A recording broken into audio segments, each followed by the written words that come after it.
Au nom du Père et du Fils et du Saint-Esprit, ainsi soit-il. Shalom, bien-aimés frères et sœurs dans le Seigneur. Nous sommes aujourd'hui le jeudi 3 décembre 2020 et nous méditons l'Évangile selon Saint Matthieu, chapitre 7, versets 21 et les versets 24 à 27. Le Seigneur compare aujourd'hui la maison de l'homme prévoyant, maison qui a été bâtie sur le roc, et la maison de l'homme insensé qui a été bâtie sur le sable. Dans la Palestine du Nouveau Testament, l'on utilisait de la boue pour faire des briques, lesquelles servaient à construire des maisons. C'est seulement durant la saison sèche que l'on pouvait bâtir des maisons. À la saison des pluies, ce sont des pluies torrentielles qui dévalaient et les maisons qui n'avaient pas une solide fondation étaient exposées à l'érosion, voire la destruction.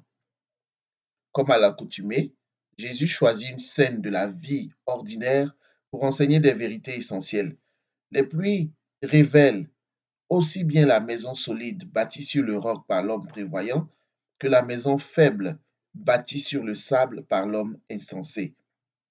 Parallèlement, au jour du jugement dernier, la pureté ou l'impureté de notre âme sera révélée. Et c'est ce que le Seigneur veut nous enseigner aujourd'hui. Il nous invite à construire la maison de notre âme sur le roc, en utilisant les matériaux de la foi, de la prière, de l'amour, des vertus en Christ.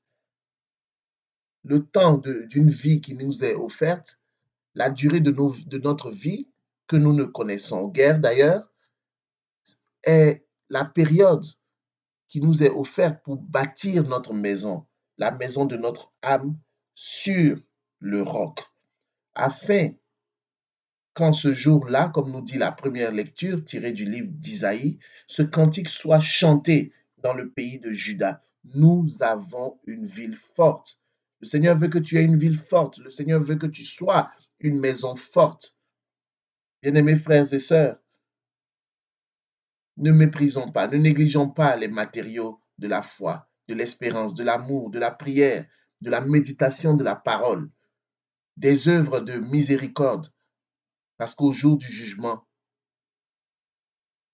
nous serons révélés. Notre nature véritable sera révélée. Au nom du Père et du Fils et du Saint-Esprit, ainsi soit-il.